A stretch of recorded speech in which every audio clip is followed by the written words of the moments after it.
tersangkut, dia terputus sebab bateri handphone saya habis. Sebab saya kabel saya guna handphone, kalau guna yang laptop punya dia jadi kabur. Jadi saya guna handphone habis bateri, saya tertinggal pula charger saya minta maaf.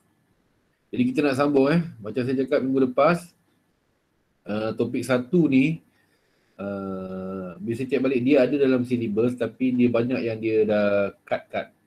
Tapi macam mana pun itu bukan kerja awak untuk fikir, kita selesaikan dia apa yang dalam modul ni. Basically modul 1 ni banyak soalan-soalan dia, bukan banyak lah, ada tentang topik ini yang akan disoal dekat soalan objektif. Banyaknya soalan objektif lah. Jadi soalan objektif tak ada masalah sangat, ada pilihan A, B, C, D, pilih je. Tapi mulai modul 2 nanti, dia lebih, kita kena lebih beri penumpuan lah, kena faham betul-betul. Ini cukup sekadar kita baca dan kita tahu. Sebab tu saya sediakan modul ni supaya ada ruang-ruang yang awak kena isi. Dan untuk isi ruangan ni, kita kena baca, baru kita boleh isi. Alright, so kita sambung. Kita sambung.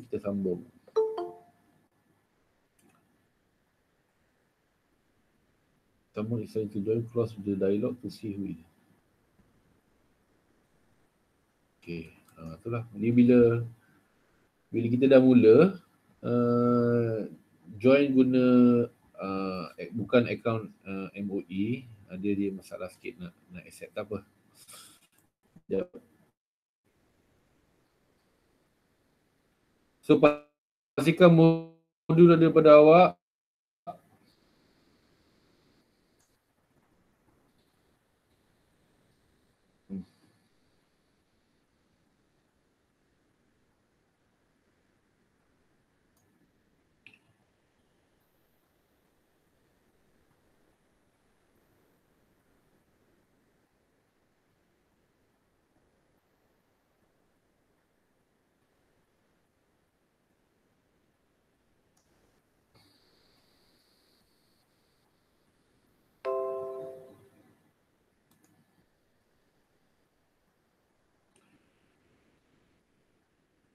Okey, dah nampak? Dah nampak apa yang kita share ni? Apa yang saya share? Nampak, Ego. Alright, cantik. Okey, kita stop kat sini kan? Kita stop dekat muka surat 6. Kan? Pengenalan kepada perakanan profesional. Okey. Okey, kita ulang balik sikit. Professional, accountant ni professional. Ada beberapa lagi kerjaya yang kita panggil professional. Antaranya lawyers, doctors, engineers, architect. Accountant juga merupakan salah satu profession yang professional. Kenapa? Sebab dia kena ada kemahiran khusus. Dia je boleh buat, orang lain tak tahu nak buat. Jadi kemahiran khusus pertama yang ada pada seseorang accountant ialah dia boleh menguruskan,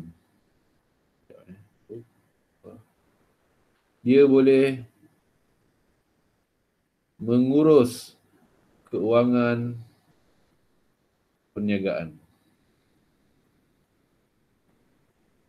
Dia tahu macam nak urus sebab dia ada kemahiran khas ni. Yang kedua, dia tahu macam mana nak buat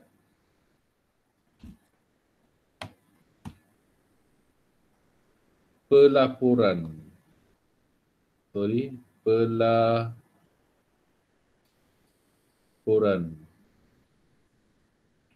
keuangan. Sebab gini bila cakap pasal keuangan, account, dia bukan boleh buat rekod sebarang je suka hati kita garis-garis tunjuk ni jualan, bukan. Dia ada format tertentu. Dan format ini semua accountant kena ikut. Kalau dekat Malaysia kita ada MASB, dia Malaysian Association of Standard Board. Kita kena ikut macam mana pelaporan yang dikendaki. Jadi tak semua orang tahu benda ni. Dia khusus kepada accountant. Dan yang ketiga, accountant ni dia mampu untuk beri pandangan dan nasihat berkaitan perniagaan. macam mana nak improve sales, macam mana nak tingkatkan keuntungan, macam mana nak save cost, macam mana nak tunjuk rekod yang baik supaya kita boleh senang nak mohon pinjaman daripada bank, macam mana kita nak tunjukkan pelaporan masa kita nak hantar untuk tax, untuk cukai. Jadi kemahiran ini accountant je ada. Sebab tu kita panggil professionals. Okay. Dan untuk jadi profesional, ada beberapa kod etika. Kod etika ni ialah etika kod. Kita sebagai accountant, kita kena ada semua ciri-ciri ni. Awak dah baca, kita nak bincang je ni. Nanti lepas ni kita sambung pembacaan kita, awak tulis, kita bincang balik. Okay. Etika yang pertama ialah, kod yang pertama yang kita kena ada ciri-ciri kita kena competent. Competency. Kompetensi ni apa? Kita boleh buat. Kompetensi ni apa? Bila kita buat, orang boleh percaya sebab kita ada ciri-ciri, kita competent. Betul lah tu, competence. Okay, integrity. Ini ciri yang kedua. Kod yang kita kena ada. Integrity. Integrity ni apa? Boleh dipercayai. Kita sebagai accountant, kita kena jujur. Kita kena laporkan perkara yang sepatutnya. Kita tak nak laporkan perkara yang sebaliknya sebab dia akan beri kesan dekat decision making orang lain. Orang lain akan rujuk kepada penyata kewangan yang accountant sediakan dan dia akan buat keputusan based on itu. Jadi kalau data itu salah sebab kita manipulate data tu, dia jadi tak boleh lah. Kita bukanlah seorang accountant yang baik. Jadi kita kena ada integriti yang tinggi. Yang ketiga, kerahsiaan. Kita kena merahsiakan apa yang kita dapat. Dapatan kita. Sebab contoh kita kerja dengan satu syarikat dan kita tahu dekat mana syarikat ni dapat untung, berapa kos barang yang dia beli, kat mana supplier dia. Sebab kita kena tahu semua, kita accountant dia. Jadi kalau kita tak rahsiakan perkara ni, kita sembang dengan orang lain, dengan kawan kita ingat kawan. Rupanya dia adalah competitors, dia adalah pesaing. Jadi kita seolah-olah telah membocorkan rahsia keuangan syarikat pada orang tu. Dengan sebab kita beritahu, orang tu boleh pergi cari supplier tu, boleh dapatkan dan dia akan kacau bisnes tu. Jadi sebagai seorang accountant, kerahsiaan itu penting. Kita tak boleh simplify, disclose ni, beritahu orang, okey ni syarikat ni untung banyak ni, dia beli kat ni, tak boleh. Kita kena jaga kerahsiaan kita. Okey, apa lagi? Objectivity. Allah, sorry susah tu dia pakai ni. Tak biasa lagi. Objectivity. Kita kena tetap kepada kenapa aku buat akaun ni. Nak tunjukkan untung atau rugi. Biasanya kita buat penyerta pendapatan, kita buat akaun perdagangan, kita nak tunjukkan untung. Kalau rugi, tunjukkan rugi. Objektif dia nak tunjukkan sama ada untung atau rugi. Bukan untung saja. Jadi kita tak boleh, nanti tak baik tengok akaun ni tak cantik, kita tukar-tukar untuk tunjukkan dia untung. Tak boleh. Dia tak mencapai objektif. Jadi kita kena objektif. Dan yang ketiga, kita kena ada sifat profesional.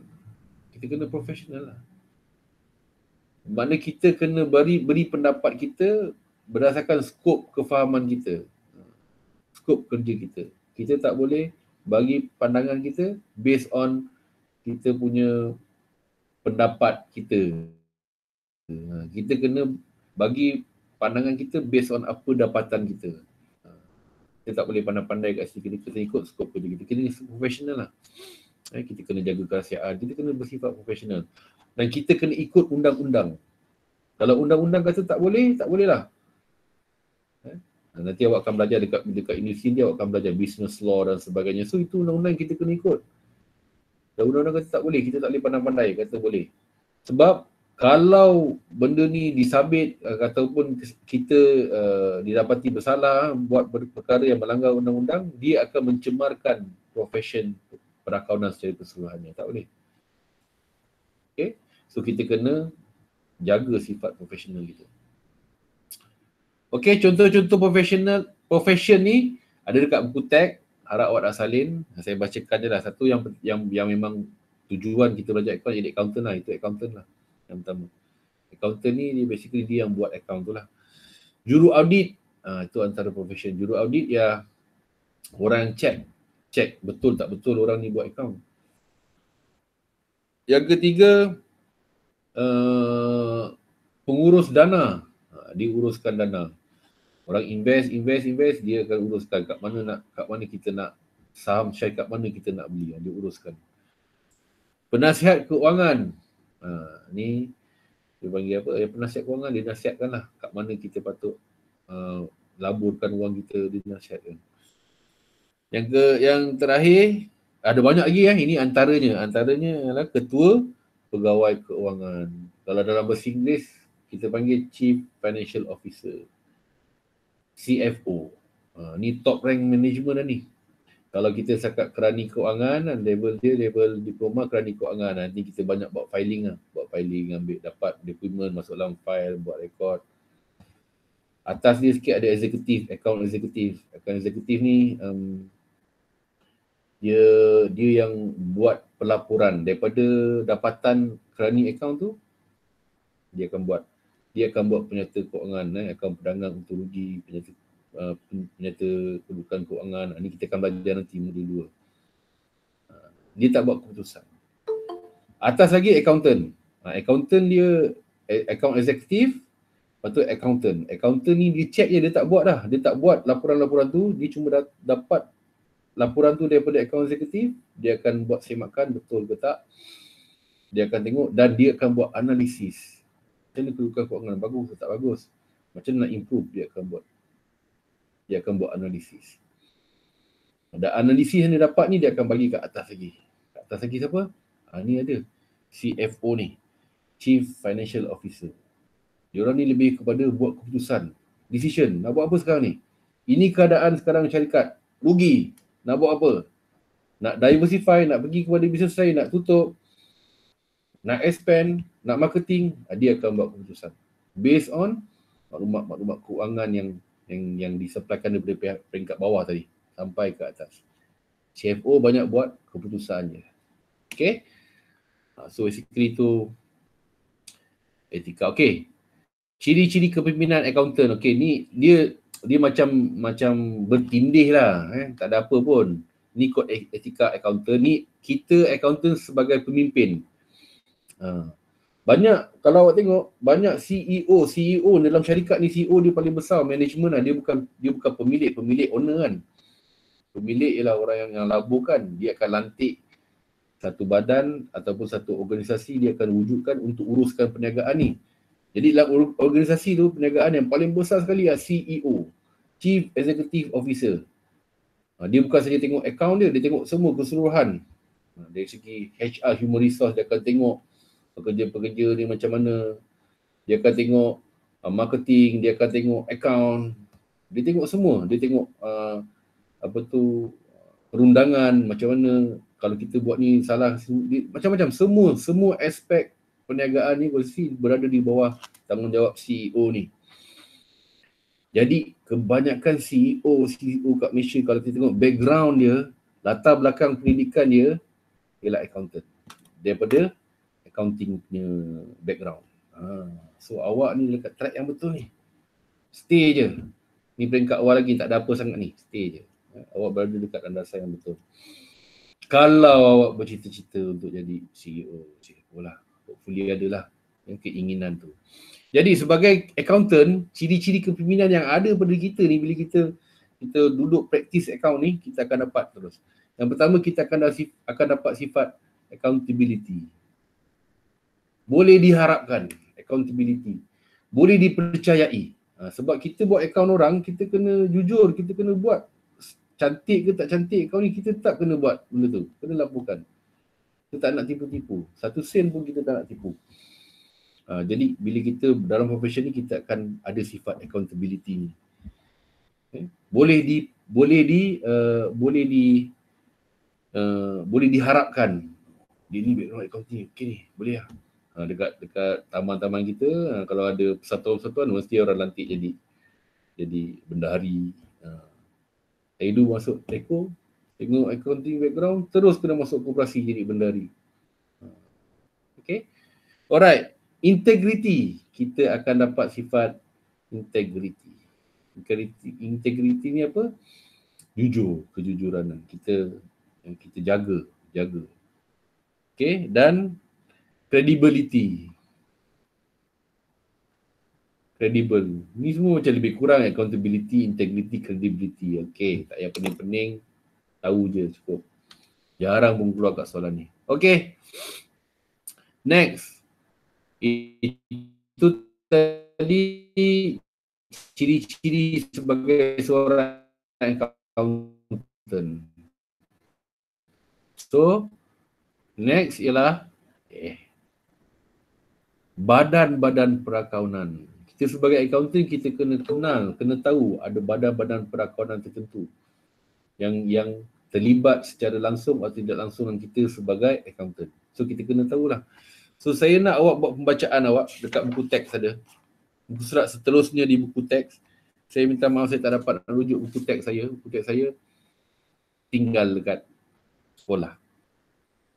Okay, alright. Cuba baca. Saya bagi awak 1, 2, 3, 4, 5 10 minit. Okay, nyatakan dulu badan-badan perakaunan yang ada. Kemudian baca dan tulis sikit apa yang saya nak ni, ditubuhkan bila dan apa fungsi dia. Yang penting kita kena tahu apa fungsi dia. Okay, so 10 minit dari sekarang 2.26, 2.36 kita akan jumpa balik untuk saya terangkan sedikit. Go.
Dah siap ke?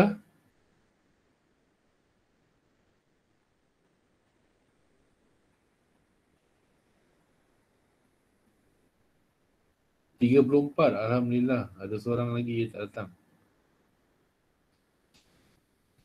33.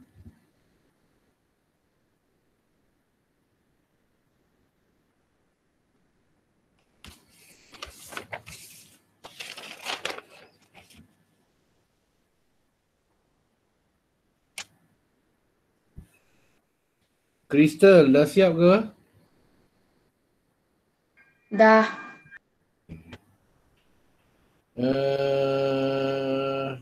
Nurin Kaisha, dah siap ke?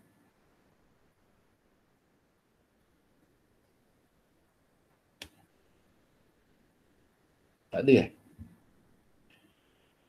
Siti Nur Alia, dah Ya, siap ke? cikgu. Dah siap ke? Dah. Dah siap. Okay. Alright. Masa pun dah habis. Okey. Ada 3 badan perakaunan. Ada 3 badan perakaunan. Yang pertama apa, Arifah? Arifah ada? Firas. Apa badan yang pertama? Tak dengar ke? Syafiq Tajul Muluk. Cikgu, yang pertama Institute Accounting Malaysia. Bukan.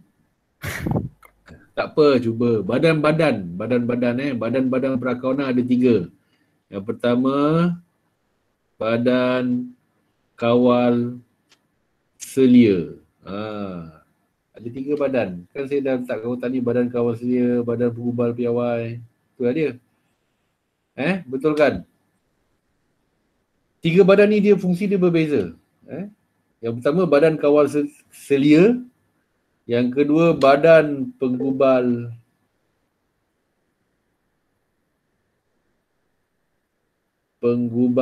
Piawai, dan yang ketiga Badan Profesional.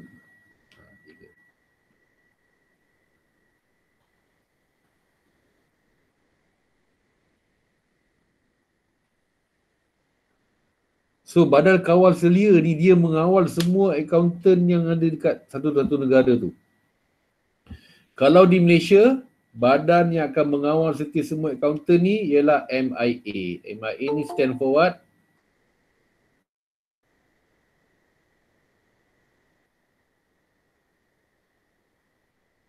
Allah.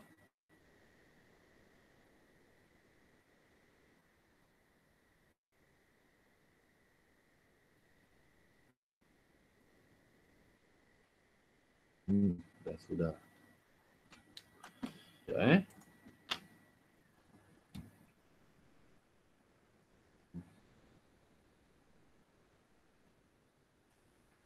Okay. MIA ni stand for Malaysian Institute of Accountant. as Accountant. Maknanya siapa-siapa accountant yang nak kerja dekat Malaysia, dia mesti daftar dengan MIA. Dia mesti jadi ahli. Jadi bila dia ada kelayakan MIA ni, MIA ada keluarkan letter recognize, jadi dia boleh kerja kat mana-mana syarikat dekat Malaysia ni. Itu fungsi dia. Ditubuhkan 1967 kan? Tahun ditubuhkan. Lama dah ni. Dia atas akta accountant. Akta ni maknanya macam undang-undang lah. Kena. Semua orang yang nak jadi accountant kat Malaysia kena register dengan MIA.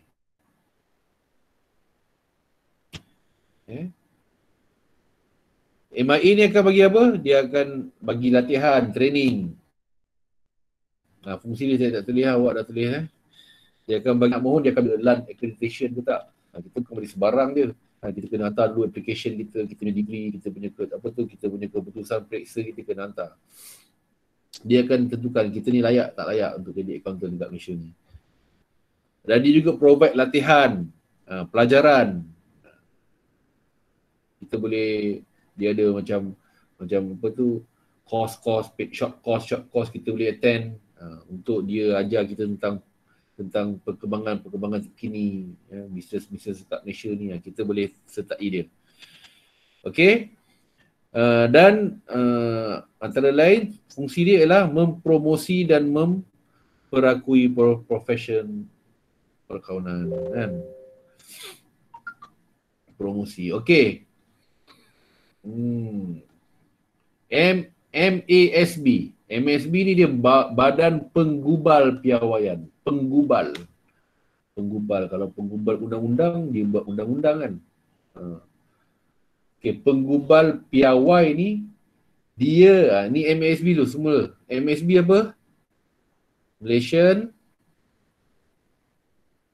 Association of Standard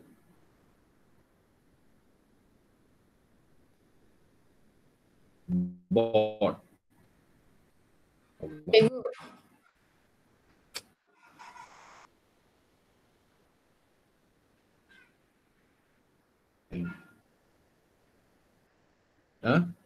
Apa? Bukan Malaysian Accounting ke? Accounting, sorry. Malaysian Accounting of Standard Board.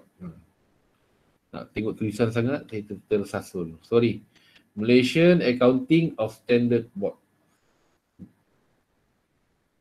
Okey. Ditubuhkan Akta Laporan Keuangan. Akta juga. Akta Laporan Keuangan 1997. Akta ni bermakna kena ikut. Diorang ni yang akan menggubal dan menerbitkan piawai. Piawai ni apa? Piawai ialah cara kita buat akaun. Cara kita laporkan. Setiap syarikat dia kena buat pelaporan tahunan. Berapa untung, berapa rugi, berapa aset, berapa liability dia kena buat. Jadi dia tak boleh buat ikut format suka hati dia. Dia kena ikut seperti yang telah digariskan oleh MASB ni. Okay. Alright. Apa lagi? Itulah. Dia akan menasihatkan accountant, ini cara baru. Jadi dia biasa dia akan keluar circular kan. Semua accountant akan dapat ini cara baru untuk kita buat. Sebab kadang-kadang perubahan ada berlaku. Sebab sekarang teknologi lagi kan. Jadi ada perubahan-perubahan dan dia akan update piawaian ini. Jadi semua accountant kena ikut. Okay, satu, Badan Kawal Setia, dia nak check, dia nak pastikan semua accountant yang nak bekerja kat Malaysia ni layak bekerja. Jadi dia akan kawal accountant. Badan Penggubal Piawai dia akan kawal cara laporan. Semua mesti standard. Satu Malaysia pakai standard yang sama. Okay.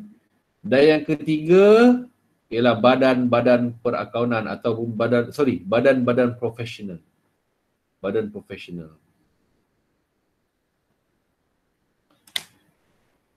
Badan-badan profesional ni dia ditubuhkan, kita boleh decide nak jadi member ke tak nak. Biasanya mereka badan-badan ini akan memberi latihan. Dia akan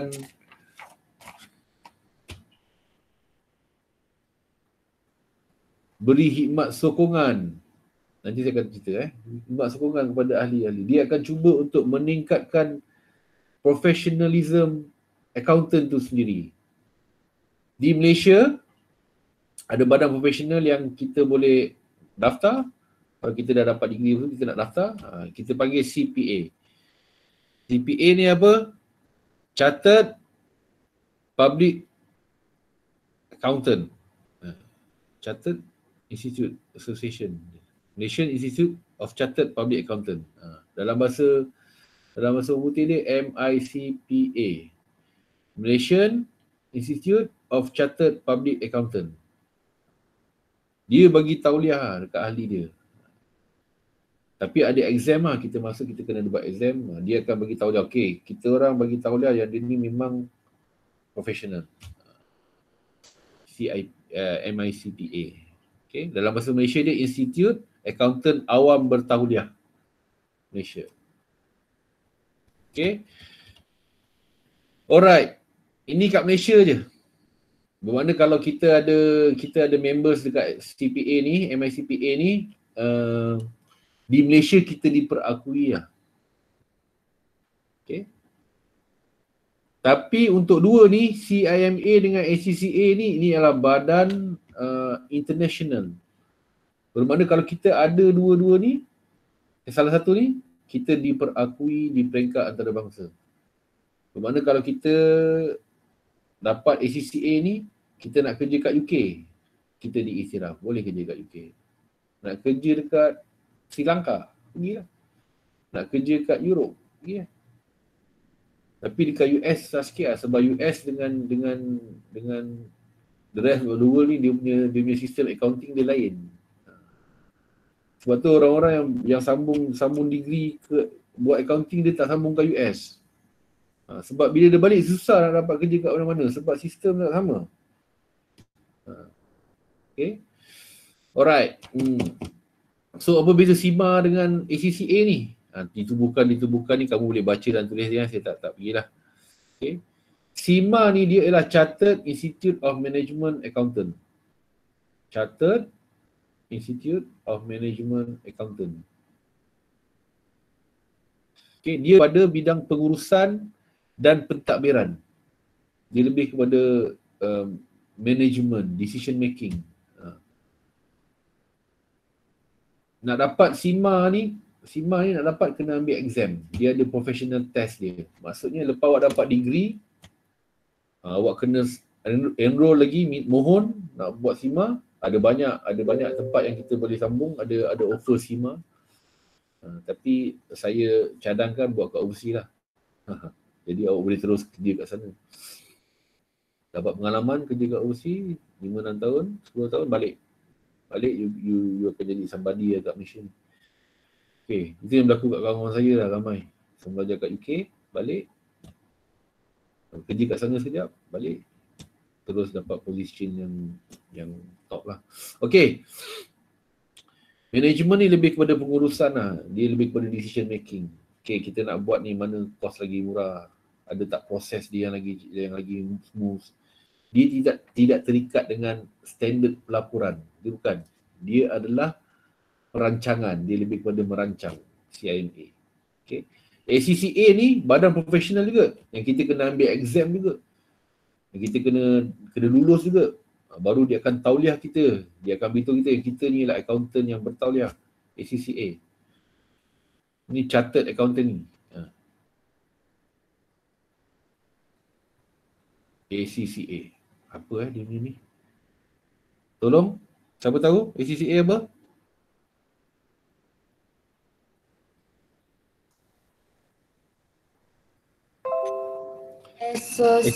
Association of Chartered Certified Accountant.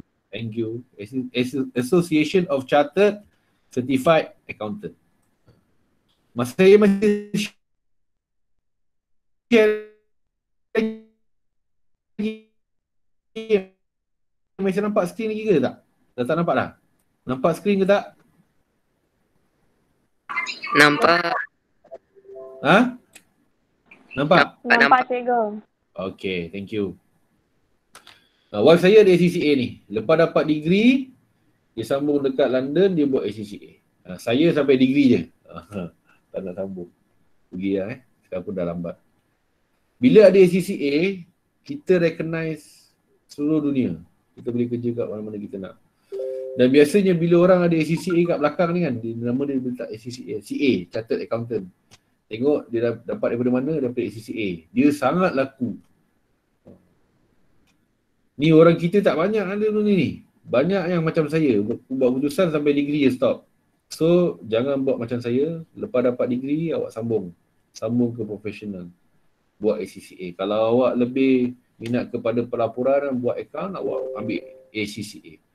Kalau awak lebih kepada management, buat keputusan, awak pergi kepada CINA. Sambung. Okay? Alright.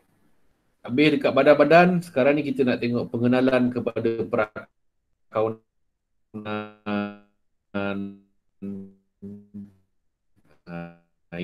Ini pembacaan awak je lah, baca dan tulis. Baca dan tulis. Daripada zaman bila 10.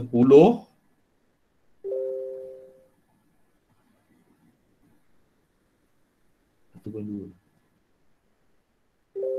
Sekejap 9 dan 10 dululah. 9 dan 10 buat ni dulu. So ni sekejap ni saya bagi 5 minit lah. Baca, tulis. Boleh? Okay. Sekarang pukul 2.52, 3-2 minit kita stop.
Okay, seminit lagi.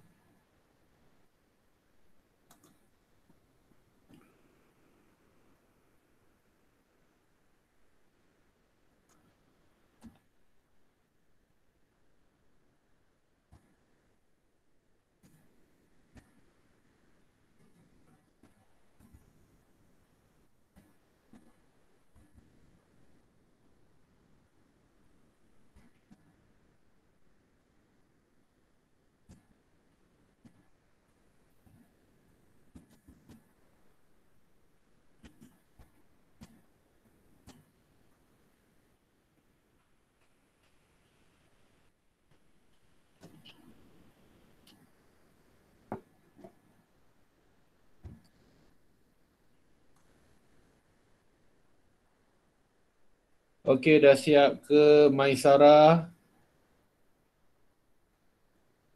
Dah cikgu. Julita. Ini kan Juliet tadi. Julita dah siap? Dah cikgu. Alright. Amalin Fitra. Dah cikgu.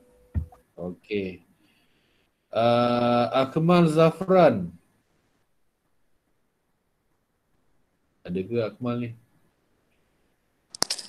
Dah cikgu. Okay, cantik. Okay. Kejap.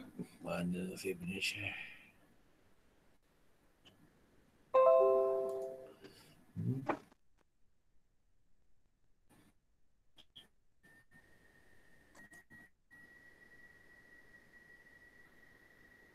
Okay.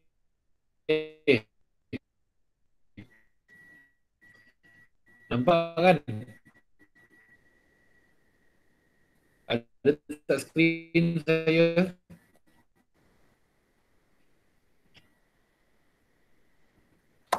Okay, actually lah, kita akan belajar siapa yang perlukan maklumat tu. Okay, basically rekod. Dan rekod pertama dijumpai seawal 3 tahun 3500 sebelum Masihi. Lama tu, 3500 sebelum Masihi. Kat mana? Babylon.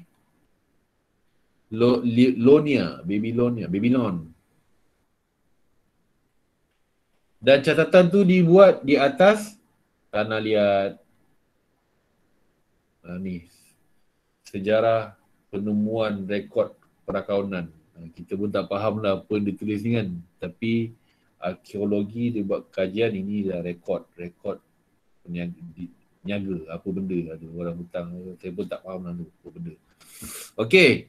Kemudian dia akan dijumpa pula pada tahun 400 sebelum Masihi. Yang ini dekat Mesir.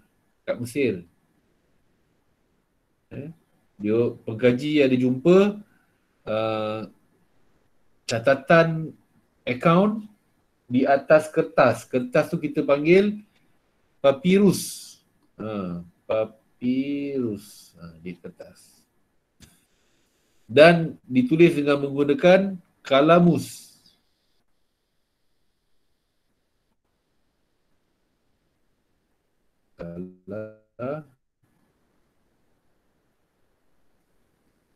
Angkut.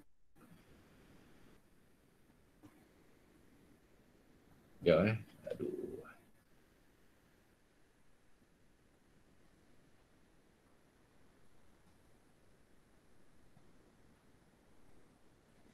Syafiq. Korang ada tak ni? Ada cikgu, ada. Okey. Saya takut kadang-kadang dia terhang. Jadi saya lost, saya cakap seorang je. Tapi tak apa. Okey. Next. Ini dah mula proper lah. Dah mula rekod dengan proper. Dan satu sistem yang kita guna pakai sampai sekarang iaitu sistem catatan bergu. Double entry. Nanti awak akan belajar ni dekat modul 5 ledger, tentang ledger. Kita macam ni kita nak rekod dalam menggunakan sistem catatan bergu ni, sistem SIS, sistem catatan bergu. Dan ini bermula pada abad ke-14. diperkenalkan oleh Luca Pacioli. Allah. Luca Pacioli. Dia ni dikenali sebagai bapa perakaunan. Soalan favourite jugalah dekat soalan objektif. Siapakah bapa perakaunan? Dia senarai. Pastikan awak pilih Luca Pacioli ni. Okey. So, kemudian ada satu lagi perkembangan dalam perakaunan, dalam rekod-rekod perakaunan bila berlakunya revolusi perindustrian, industrial revolution. Yang ini berlaku pada abad ke-17 dan abad ke-18. Masa ni revolusi perindustrian ni apa yang berlaku? Banyaknya kilang-kilang wujud. Sebab semua orang dah produce barang dan jual. Kalau tak dulu diorang buat sendiri je untuk pakai sendiri, tapi bila industrial revolution jadi, mereka dah buat mass production, buat banyak dan jual, buat banyak jual, buat banyak kilang-kilang wujud. Jadi masa inilah perakaunan kos diperkenalkan.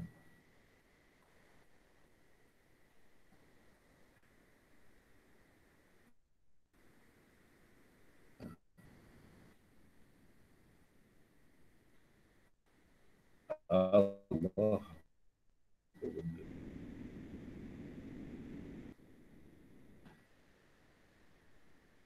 Selepas ini, dengan adanya industri revolution ni, perakaunan kos dapat dikenalkan, dan last sekali sekarang manajemen perakaunan kos yang telah wujud pada abad ke-17. Okey. Dan kemudian IASC. Ini lambang untuk IASC, International Accounting Standard Committee. International Accounting Standard Committee. Sebab sampai satu peringkat bukan saja dekat satu negara, malahan urusan antara negara-negara. International dah. China ada jual dekat Malaysia contoh, Jepun ada beli daripada US contoh. So satu dunia dah buat transaksi perniagaan dah. Kewangan ni dah jadi global.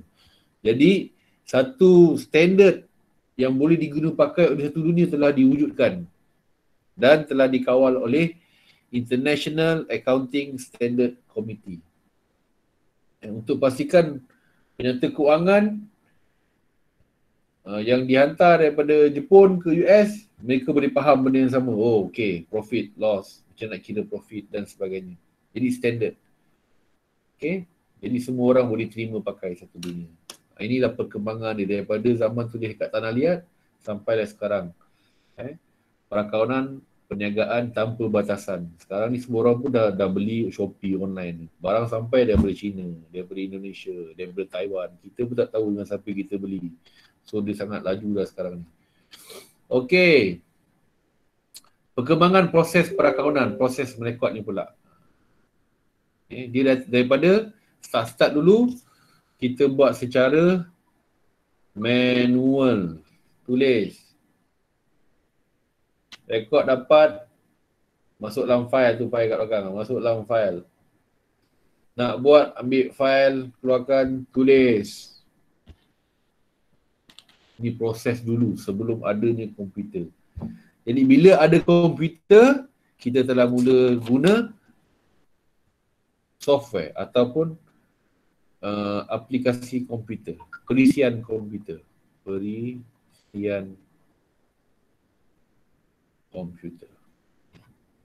So adalah syarikat-syarikat yang mula develop perisian ni dan jual kepada syarikat-syarikat kecil, kan. Nak mudahkan rekod. Ada yang tak tahu nak buat akaun sangat, kan. Di company kecil, nak hire accountant, nak bayar gaji mahal pun tak ada. Jadi mereka guna perisian komputer ni. Walaupun dia buat guna perisian, tapi perlu disahkan oleh accountant yang ada tauliah. Dia perlu dapatkan signature tu. Dia kena juga bagi maklumat kewangan, penyata kewangan kepada badan perakaunan dan syarikat-syarikat yang menguruskan kewangan, buat akaun ni untuk dapat pengesahan. Okey. So antara contoh perisian komputer ni kalau awak jumpa lah dalam buku tu, UBS, Sage. Ini yang popular lah banyak. Ada banyak lagi perisian lain tapi ini yang popular lah. Yang user friendly, yang senang orang faham, orang akan guna. Tapi untuk syarikat-syarikat besar dia orang tak pakai ni. Untuk syarikat-syarikat besar, dia orang akan ada satu department sendiri yang akan handle IT. Akan handle information technology, akan handle computer software untuk accounting segment dalam bisnes dia. Dia akan terpaksa panggil orang. Jadi ini kita panggil SMP, Sistem Maklumat Perakaunan. SMP ni ialah Sistem Maklumat Perakaunan. Dalam bahasa Inggeris ialah AIS. AIS. Accounting Information System. Di mana ada database tentang maklumat-maklumat keuangan yang semua orang ataupun orang-orang yang ada akses, yang diberi kebenaran boleh ambil maklumat tu. Tak payah dia bangun, nak pergi ambil dekat file, bawa file. Jadi dia memudahkan. Banyak baiknya. Dia memudahkan. Okey, kelebihan dia awak tulis dia. Antaranya ialah maklumat senang diakses. Ada database yang semua orang boleh share maklumat. Okey, dia ni kena buat rekod-rekod tentang penerimaan saja, receivable. So dia akan rekod dekat satu template yang telah disediakan. Jadi siapa yang nak perlukan maklumat tu boleh akses. Maklumat akses yang dibenarkan lah. Kemudian senang nak update. Oh, ada tambah, senang nak update. Bila dia update, semua orang akan dapat update tu. Ataupun nak betulkan, pun senang nak betulkan tempat, semua orang akan dapat pembetulan tu. Okay, ini kita panggil accounting information system. Dekat universiti dia awak akan belajar. Ada memang satu subjek khas tentang AIS ni. Ada, saya third year kot, kita akan mula belajar accounting information system. Okay, saya lemah sikit masa tu. Sebab masa tu tak ada komputer ni, bukan macam sekarang. Sekarang ni semua macam, semua orang dah celik IT lah, tapi masa tu komputer ni macam masih lagi skrin hijau. Jadi dia tak user friendly sangat. Masa tu susah lah untuk saya. Tapi saya rasa sekarang senang je lah. Untuk awak ni, AIS ni memang zaman awak. Zaman sekarang ni. Generasi Z. Awak lah. Okay. Alright. Last. 11.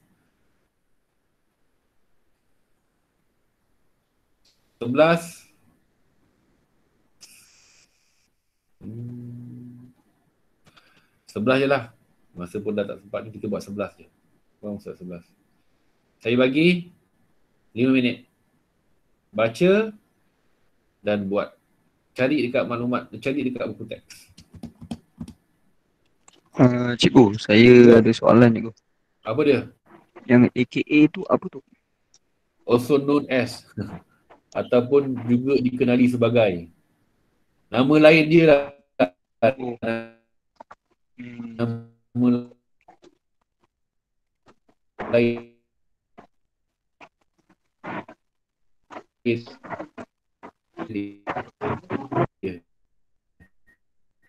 Okey cikgu, okey.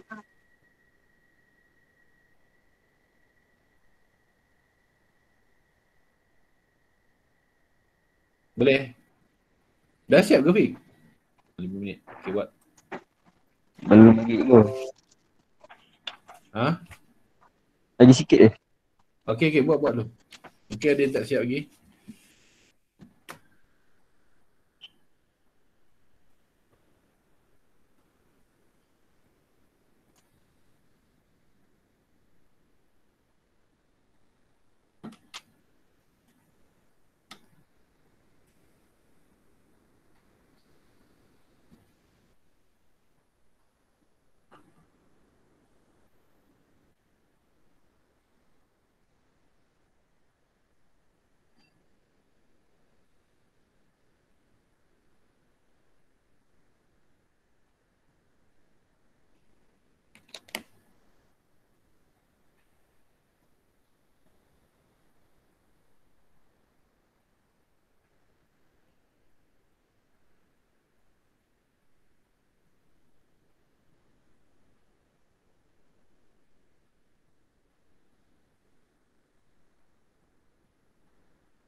Okay, dah siap? Dah siap? Dah. Good. Okay, penyata kewangan. Dah keluar belum saya punya skrin ni? Dah Dah. Okay, apa itu penyata kewangan? Sebenarnya tingkatan 4 mulai modul 2 ini yang kita akan fokus. Inilah kerja kita nak faham macam mana nak buat penyata kewangan. Okay. Tapi untuk modul 1 ni kita just nak tahu dulu apa itu penyata kewangan. Dia adalah rekod formal yang mengandungi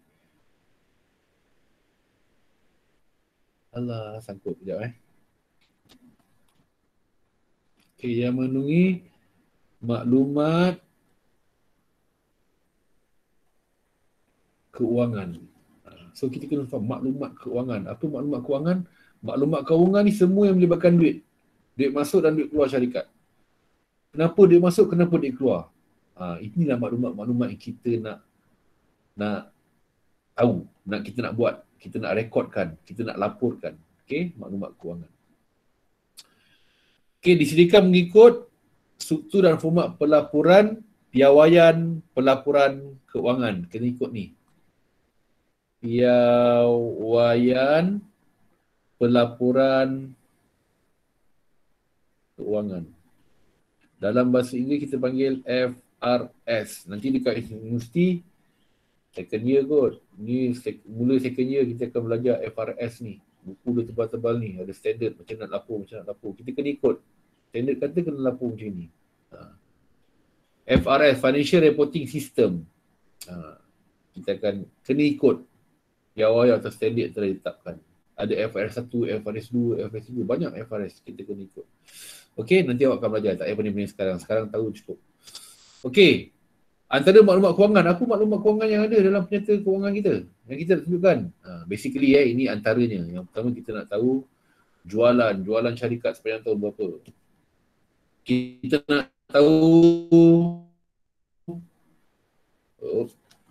nak tahu aset dan liability. Berapa harta, berapa hutang syarikat. Kita akan laporkan. Lagi apa yang ada apa lagi maklumat kewangan yang ada dalam penyata kewangan? Untung ke rugi. Basically. Kita akan tengok benda-benda ni. Okay? Alright. Ada 2 penyata kewangan. Tolong ingat sampai kiamat. Yang pertama, akaun perdagangan dan untung rugi. Awak tulis penuh. Saya tulis pendek. Apur. Nanti banyak awak akan dengar daripada mulut saya ni. Dan awak pun akan selalu cakap nanti depan ni.